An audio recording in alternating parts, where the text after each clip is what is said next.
It might seem surprising, but around the new year, the history of military technology has repeatedly produced truly landmark moments.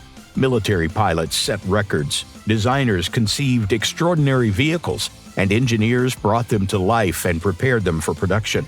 Today, we'll look back at some of the most notable events that took place just before the holidays and make a sort of pre-New Year chronicle of those technological triumphs.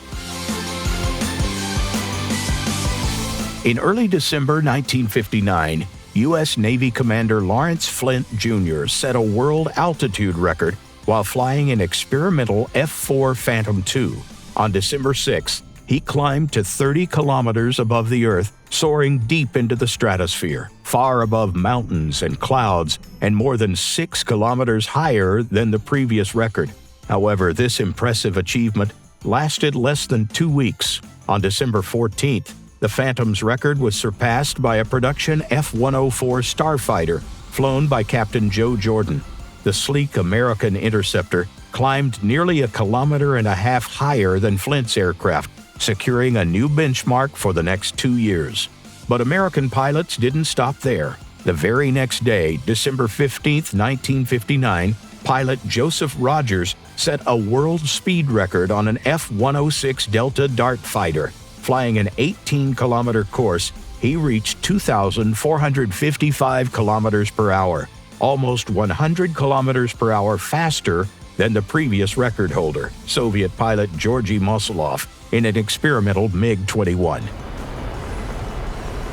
In just a quarter of a century, aviation had progressed from early piston-powered biplanes to jet fighters.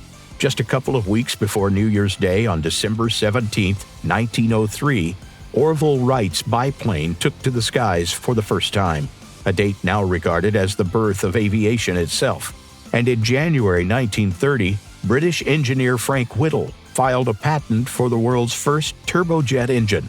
His idea was initially met with skepticism, and funding issues nearly derailed the project more than once. Yet Whittle's work became the foundation for early jet engine designs and ultimately found its way into service with aircraft such as the Gloster Meteor. Coincidence or not, tanks also made their debut in December, or more precisely, that's when they received both their name and their first physical form. In the winter of 1915, shortly before New Year's, British engineers assembled the first prototype of the Mark I, the diamond-shaped fighting vehicle that became the world's first tank. Awkward and unreliable as it was, the Mark I symbolized a genuine engineering breakthrough and the birth of a new class of armored vehicles that would shape warfare for decades to come. Many years later, there was yet another notable December milestone. In December 1943, German workers assembled the first hull for the prototype Maus. Its creators envisioned the Super Heavy tank as both an ultimate breakthrough weapon and a mobile fortress capable of resisting Allied forces. In the end, the Maus became one of the most unusual museum exhibits and a lasting symbol of extreme and unconventional engineering ambition. Far more practical thinking guided the creators of the British CVRT tracked vehicle family. In December 2002, the British light tank Scorpion set a speed record for production tracked vehicles, reaching 82 kilometers per hour. Thanks to its powerful engine, the Scorpion achieved figures previously unheard of for production tanks, earning it a place in the Guinness Book of Records. Sometimes engineering milestones were achieved at the very last moments of the year. On December 31, 1989, on the eve of the final decade of the 20th century, the Soviet Su-30 fighter took to the skies for the first time.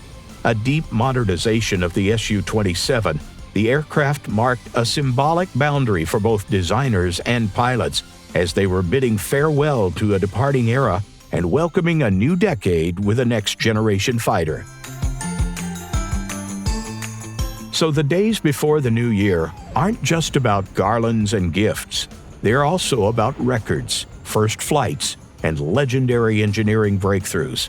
And that means that at this very moment, work continues in design bureaus, factories, and test ranges. New designs are drafted, prototypes assembled, and experimental vehicles brought to life. And perhaps some of them may one day become iconic vehicles available in War Thunder, or the stars of another New Year's Chronicle.